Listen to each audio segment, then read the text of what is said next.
자, 그래서 이제 발달을 바라보는 과거의 관점하고 되어 있습니다. 자, 과거의 관점 다음에 나올 것은 현재의 관점이겠죠?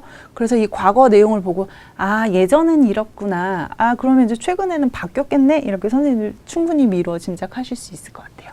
자, 성장은 곧 발달이다. 성장 이퀄 발달로 보는 개념입니다. 자, 그러면 선생님들 미루어 짐작하시건데, 이건 옛날 방식이에요.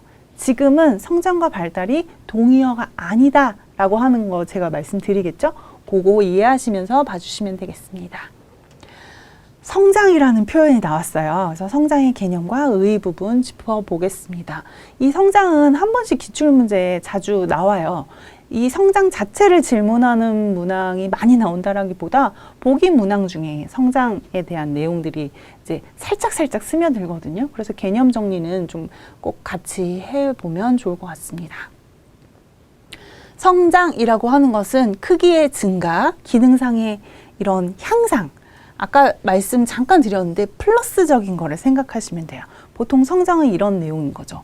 그래서 성장 쪽에 관심을 갖고 있으면 나이가 들면서 나타나는 많은 발달적 변화들 있죠. 허리가 굽고 근력을 잃고 골밀도가 줄어들고 이런 그 쇠퇴와 관련된 상실과 관련된 내용들은 관심사가 될 수 없어요.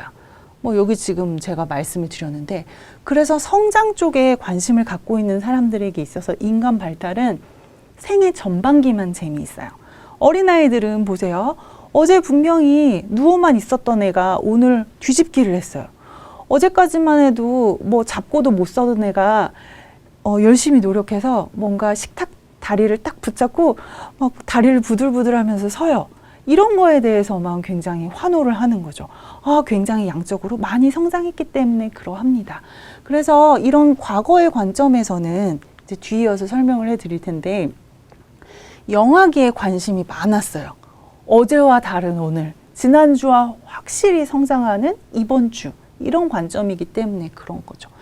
그래서 이 과거에서 이런 발달과 관련된 이론들, 주요 개념들을 보시면 다 아동 쪽, 특히 아동 중에서도 영유아기에 굉장히 집중되어 있는 걸 알 수 있습니다. 뭐 그거는 말씀드린 이러한 드라마틱한 변화들이 워낙 많이 나오는 시기이기 때문에 그런 거죠. 이게 이제 옛날 얘기예요. 그렇고 근래의 관점은 성장과 발달이 동의어가 아니다라고 하는데 이제 이야기의 방점이 찍힙니다. 자, 발달이라고 하는 것은 다차원적이고 다 영역적이고 이렇게 말씀을 드렸어요.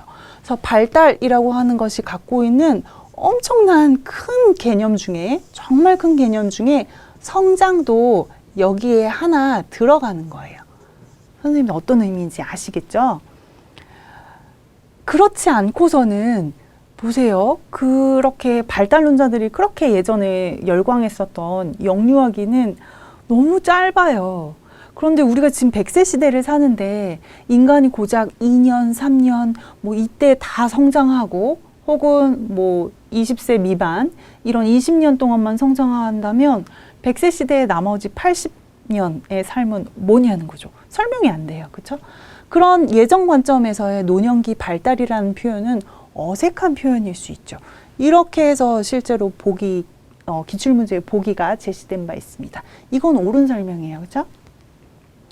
발달이라는 것은 그런 맥락에서 단순히 세포의 증가나 신체적 성숙만을 의미하지 않는다. 이거 플러스 알파가 있어야 된다는 거예요. 알파, 베타, 감마 이 내용이 있어야 된다는 거예요. 그래서 발달은 인간이 자신의 삶을 살면서 주위 환경에 적응해 나아가는 그런 프로세스로 봐야 한다라고 하는 것이 오늘날 발달을 바라보는 관점입니다. 그런 맥락에서 발달은 더 이상 성장만을 의미하는 것이 아니라 성장과 쇠퇴의 개념을 모두 아우르는 그런 큰 개념으로 보는 것이 적절하다라고 하는 표현인 거죠. 이거는 아까 지금 말씀드린 내용을 이제 좀 요약한 부분이에요. 키가 크는 거, 키가 줄어드는 거, 체중이 증가하는 거, 나이가 들면서는 체중이 조금씩 빠지잖아요. 이러는 것들. 뭐 지식의 양이 확 인지 기능이 높아졌다가 나이가 들면서는 유동성 지능은 감소하죠. 그죠? 이런 부분들을 다 아우르는 것이 발달이다라고 하는 것이 있습니다. 그래서 이렇게 보기가 나오면 틀려요. 기출문제에서는 이런 식으로 살짝 좀 꼬아서 내거든요. 발달 단계에 따라서 신체적이고 심리적이고 사회적 기능을 분절적으로 이해하는 것이 옳다라고 하면 틀려요. 그렇죠? 선생님들 제가 지금 계속 말씀드리지만 종합적이고 통합적이고 뭐 이런 표현 쓰고 있잖아요. 분절적으로 이해해야 한다는 건 틀린 표현인 거죠. 양적 변화, 질적 변화 당연히 중요합니다. 그렇죠? 그런 맥락에서 이런 식의 보기로도 구체화되기도 합니다. 발달이란 점진적으로 일어나는 체계적인 변화이다. 맞는 표현이에요. 그렇죠? 질적보다는 양적 변화를 의미한다 라고 하면 틀려요. 네. 질적 변화도 중요하고요. 양적 변화 역시 중요합니다. 이런 부분에 나온 건 앞의 내용은 사실 그렇게 틀리다라고 할 수는 없는데 뒤에 부분 때문에 이 보기 문항은 틀린 예시가 되겠습니다.